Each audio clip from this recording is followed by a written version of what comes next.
আসসালামু আলাইকুম। সহজ কোড ইউটিউব চ্যানেল থেকে সিএসএস এর 10তম পর্বে স্বাগত জানাচ্ছি আপনাকে। আজকের এই টিউটোরিয়ালে আমরা শিখতে যাচ্ছি সিএসএস প্যাডিং প্রপার্টি। তো পুরো ভিডিও জুড়ে আপনাদের সাথে রয়েছে আমি মোহাম্মদ মামুনুর রশিদ। চলুন শুরু করি।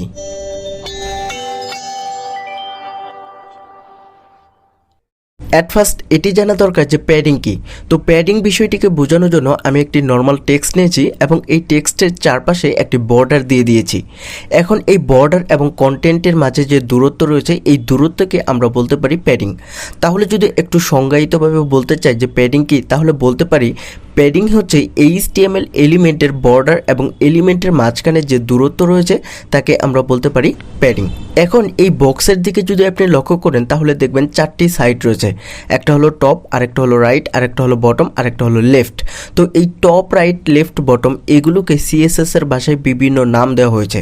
যেমন উপরের অংশকে বলা হয় সিএসএস এর ভাষায় প্যাডিং টপ, ডানের অংশকে বলা হয় প্যাডিং রাইট, নিচের অংশকে বলা হয় প্যাডিং বটম, বামের অংশকে বলা হয় প্যাডিং লেফট। তাহলে এখন সহজেই বলতে পারি একটি প্যাডিংয়ের চারটি প্রপার্টি রয়েছে। একটা হলো প্যাডিং টপ, আরেকটা হলো প্যাডিং রাইট, আরেকটা হলো প্যাডিং বটম, আরেকটা হলো প্যাডিং লেফট। আপনি যদি টপ সাইডে বর্ডার এবং কন্টেন্টের মাঝে দূরত্ব তৈরি করতে চান অথবা স্পেস রাখতে চান অথবা ফাঁকা রাখতে চান সেক্ষেত্রে আপনাকে ব্যবহার করতে হবে প্যাডিং টপ। আবার যদি আপনি রাইট সাইডে যদি আপনি ফাঁকাটা রাখতে চান সেক্ষেত্রে আপনাকে ব্যবহার করতে হবে প্যাডিং রাইট। আবার যদি আপনি নিচে চান কন্টেন্ট এবং বর্ডারের মাঝে দূরত্ব সৃষ্টি করতে সেক্ষেত্রে আপনাকে ব্যবহার করতে হবে প্যাডিং বটম। আবার যদি আপনি লেফট সাইডে এরকম ফাঁকা রাখতে চান সেক্ষেত্রে আপনাকে ব্যবহার করতে হবে প্যাডিং লেফট। এখন আপনি কতটুকু ফাঁকা রাখবেন বা কতটুকু স্পেস দিবেন এটি তো সিএসএস এমনিতেই ডিফাইন করে নিবে না, বরং আপনাকে বলে দিতে হবে। তো বলে দেওয়ার জন্য আপনাকে ব্যবহার করতে হবে ভ্যালু। যেমন আমি যদি টপ সাইডে যে ফাঁকাটা রাখতে চাই সেটি যদি আমি 5 পিক্সেল রাখতে চাই সেক্ষেত্রে আমি ব্যবহার করতে পারি প্যাডিং টপ 5 পিক্সেল। এখন যদি আমি রাইট সাইডে চাই যে 8 পিক্সেল ফাঁকা রাখবো তো সেটি কীভাবে লিখতে পারি? ঠিক এইভাবে লিখতে পারি। তো নিচের দিকে অর্থাৎ বটমে যদি আমি 10 পিক্সেল ফাঁকা রাখতে চাই তো কীভাবে লিখতে পারি? ঠিক এইভাবে লিখতে পারি। এখন যদি আমি চাই লেফট সাইডে 5 পিক্সেল ফাঁকা রাখবো তো কীভাবে লিখতে পারি? ঠিক এইভাবে। তো তার মানে হলো আপনি যে সাইডে ফাঁকা রাখবেন সেই সাইডটার নাম উল্লেখ করবেন, দেন কতটুকু ফাঁকা রাখবেন সেই বিষয়টি বলে দিবেন। আশা করি এই পুরো ব্যাপারটি বুঝতে পেরেছেন। তো চলুন প্র্যাকটিক্যালি করে দেখি এই বিষয়টি। অ্যাট ফার্স্ট সাবলাইম টেক্সট এডিটরটি ওপেন করে নিলাম, দেন HTML এর যে বেসিক সিনট্যাক্স আছে সেটিকে লিখে ফেললাম। এখন এইখানে টাইটেল ট্যাগের ভিতরে লিখে দিয়েছি প্যাডিং, আর বডি সেকশনের ভিতরে আমি একটি H1 ট্যাগ নিয়েছি, এর ভিতরে লিখে দিয়েছি সহজ কোড ইউটিউব চ্যানেল।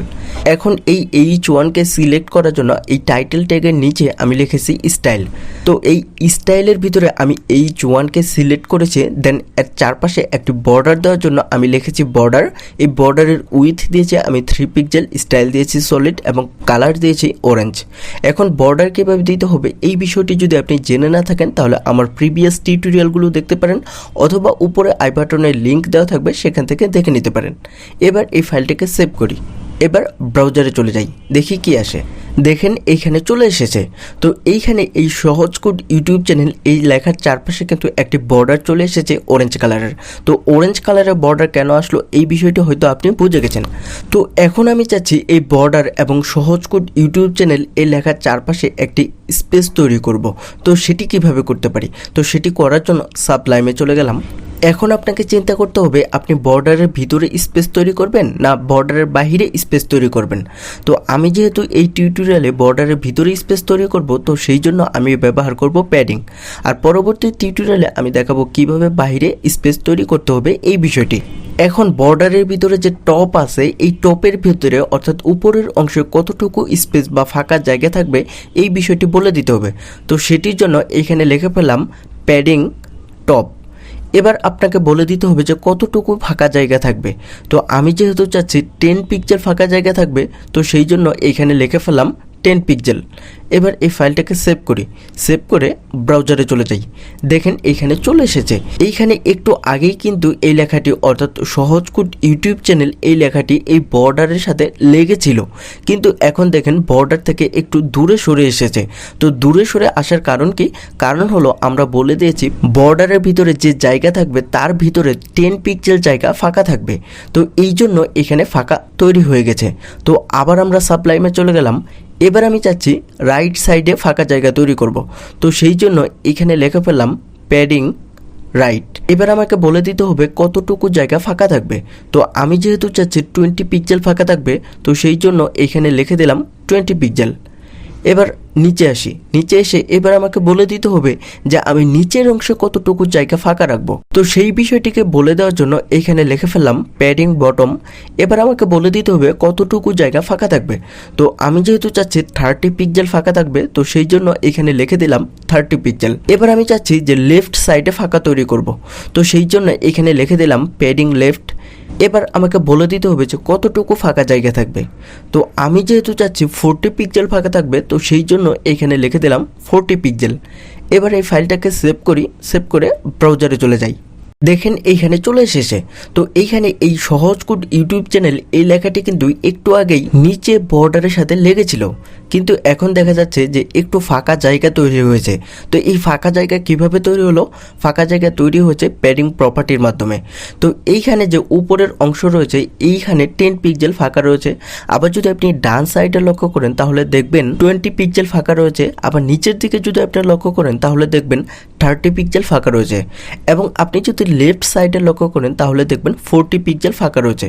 আশা করি এই প্যাডিং প্রপার্টি কিভাবে কাজ করে এই বিষয়টি আপনি সহজেই বুঝে গেছেন।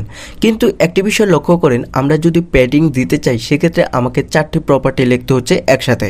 একটা হলো padding top, padding right, padding bottom, padding left. কিন্তু এই বিষয়টি বারবার লিখতে গেলে কেমন জানি দেখাচ্ছে এবং সময় নষ্ট হচ্ছে। তো এই সময়কে অপচয়ের হাত থেকে বাঁচানোর জন্য আমরা কিভাবে সহজে এক লাইনের ভিতরে এই 4টি প্রপার্টি নিয়ে কাজ করতে পারি সেই বিষয়টি দেখব। তো তার জন্য চলে গেলাম স্লাইডে। এখন যে আমরা ট্রিক্সটি শিখব সেটির নাম হলো প্যাডিং শর্ট হ্যান্ড। তো একটি প্যাডিং দেওয়ার জন্য আমরা 4টি প্রপার্টি ব্যবহার করেছি। একটা হলো padding top, padding right, padding bottom, padding left. তো এই 4টি ভ্যালুকে আমরা যদি এক লাইনে লিখি তাহলে কিভাবে লিখতে পারি? ঠিক এইভাবে। তো এইখানে লক্ষ্য করেন আমি লিখেছি প্যাডিং, দেন দিয়েছি 10 pixel, 20 pixel, 30 pixel and 5 pixel. তো এই 10 পিক্সেল দ্বারা কি বোঝায়? 10 পিক্সেল দ্বারা বোঝায় কোনো কন্টেন্ট এবং বর্ডারের মধ্যবর্তী দূরত্ব থাকবে 10 পিক্সেল, অর্থাৎ 10 পিক্সেল জায়গা ফাঁকা থাকবে। আর 20 পিক্সেল দ্বারা কি বোঝায়? 20 পিক্সেল দ্বারা বোঝায় রাইট সাইডে 20 পিক্সেল জায়গা ফাঁকা থাকবে। আর 30 পিক্সেল দ্বারা কি বোঝায়? 30 পিক্সেল দ্বারা বোঝায় নিচের অংশে অর্থাৎ বটমের দিকে 30 পিক্সেল জায়গা ফাঁকা থাকবে। আর 5 পিক্সেল দ্বারা কি বোঝায়? 5 পিক্সেল দ্বারা বোঝায় লেফট সাইডে 5 পিক্সেল জায়গা ফাঁকা থাকবে। আশা করি এই ব্যাপারটি সম্পূর্ণ বুঝে গেছেন। এখন যদি আমি চাই এই প্যাডিং এর ভিতরে আমি 4টি ভ্যালু না দিয়ে 3টি ভ্যালু দিব, তো কিভাবে দিতে পারি?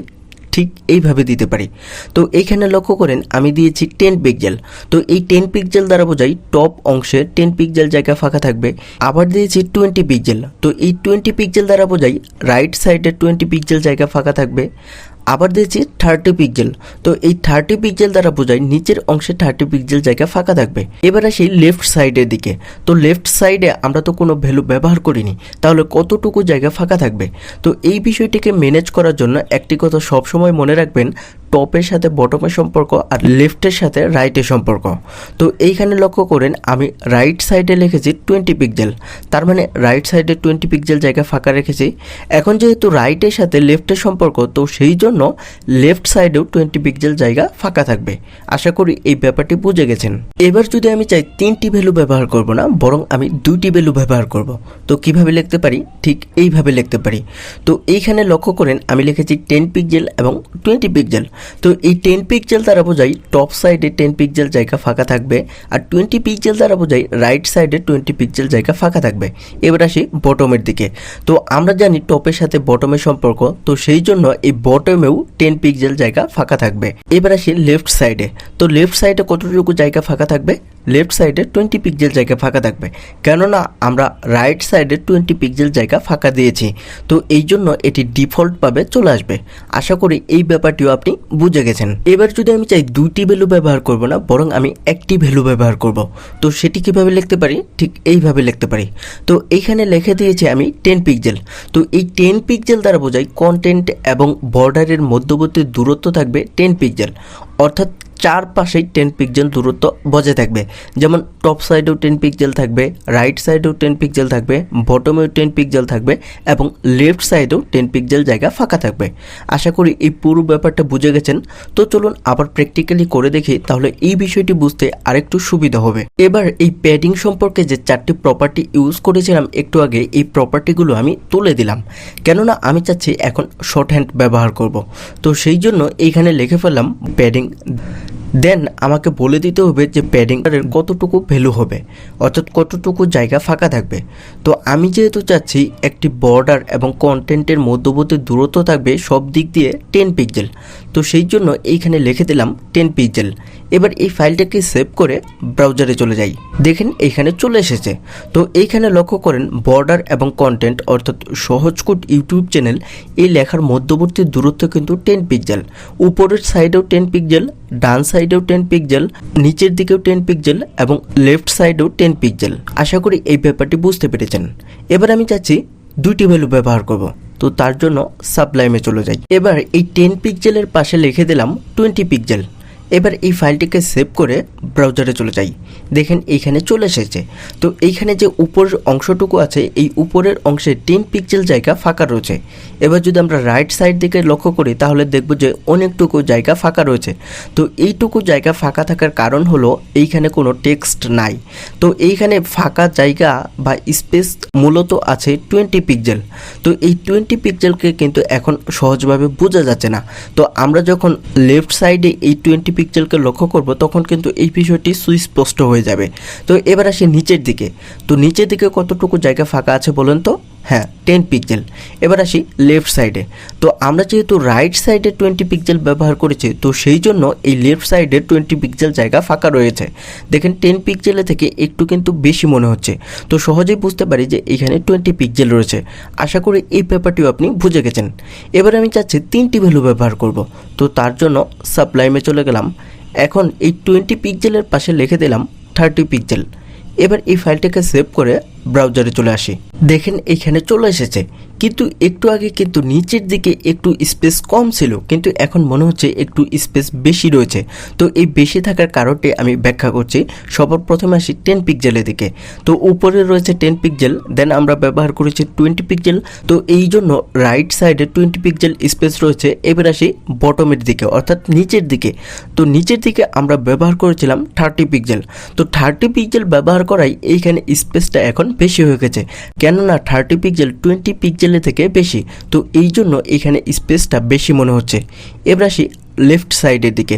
তো লেফট সাইডে আমরা জানি 20 পিক্সেল ডিফল্টভাবে পেয়ে আছে। এবার আমি চাচ্ছি 4টি ভ্যালু ব্যবহার করব। তো তার জন্য আবার সাবলাইমে চলে গেলাম। এবার এই 30 পিক্সেলের পাশে লিখে দিলাম 40 পিক্সেল। এবার এই ফাইলটাকে সেভ করে ব্রাউজারে চলে আসি। দেখেন এইখানে চলে এসেছে। তো এইখানে লক্ষ্য করেন আপনি যদি একটু লেফট সাইডে, তাহলে দেখবেন একটু বেশি জায়গা ফাঁকা রয়েছে। তো এই বেশি জায়গা ফাঁকা থাকার কারণ কি? কারণ হলো এইখানে আমরা ভ্যালুটা বেশি ব্যবহার করেছি, অর্থাৎ টপ সাইডে আমরা ব্যবহার করেছি 10 পিক্সেল। তো এই জন্য এখানে স্পেসটা কম দেখাচ্ছে। আবার রাইট সাইডে আমরা ব্যবহার করেছিলাম 20 পিক্সেল। তো এইখানে লেখাটি একটু ছোট থাকায়, অর্থাৎ সহজ কোড ইউটিউব চ্যানেল, এরপরে আর একটু টেক্সট না থাকায় এই 20 পিক্সেলটি বোঝা যাচ্ছে না। তো এবার আসি নিচের দিকে। তো নিচের দিকে আমি ব্যবহার করছিলাম 30 পিক্সেল। তো এই জন্য এই স্পেসটা ওই 20 পিক্সেলের থেকে একটু বেশি মনে হচ্ছে। এবার আসি লেফট সাইডের দিকে। তো লেফট সাইডে সব থেকে বেশি স্পেস মনে হচ্ছে। তো বেশি স্পেস মনে হওয়ার কারণ কি? কারণ হলো এইখানে আমরা 40 পিক্সেল ব্যবহার করেছি। আশা করি এই পুরো ব্যাপারটি বুঝতে পেরেছেন। এখন যদি একটু সামারাইজ করি তাহলে বলতে পারি, আপনি যদি টেক্সট এবং কন্টেন্টের ভিতরের দিকে স্পেস রাখতে চান সেক্ষেত্রে আপনাকে ব্যবহার করতে হবে প্যাডিং। তো আপনি যদি এই স্পেসটা এই বর্ডারের বাইরে ব্যবহার করতে চান সেক্ষেত্রে কিন্তু এই প্যাডিং প্রপার্টি ব্যবহার করা যাবে না, সেক্ষেত্রে অন্য কিছু ব্যবহার করতে হবে। তো সেটি কি ব্যবহার করতে হবে সেটি আমরা পরবর্তী টিউটোরিয়ালে জানবো। এখন বর্ডার এবং কন্টেন্টের ভিতরে যে স্পেসটা দেব সেটি কোন সাইডে দেব এই বিষয়টিকে বলে দেওয়ার জন্য আমরা 4টি সাইডের নাম জেনেছি এবং এই 4টি সাইডের নামকে ধরে আমরা দেন ভ্যালু দিয়েছি এবং ভ্যালু দিয়ে সেটিকে ডিফাইন করে বলে দিয়েছি যে কতটুকু জায়গা ফাঁকা থাকবে। দেন আমরা কি করেছি, আমরা ব্যবহার করছি শর্ট হ্যান্ড, অর্থাৎ একসাথে আমরা এই 4টি ভ্যালুকে ব্যবহার করেছি। আশা করি এই পুরো ব্যাপারটি বুঝতে পেরেছেন। তো আজকের পর্বটি এখানে শেষ করতে চাচ্ছি, তবে যাওয়ার আগে একটি কথা, আপনি লাইক, কমেন্ট, শেয়ার এবং সাবস্ক্রাইব করে আমাকে পরবর্তী পর্ব বানাতে ইন্সপায়ার করবেন সেই প্রত্যাশায় শেষ করছি। আল্লাহ হাফেজ।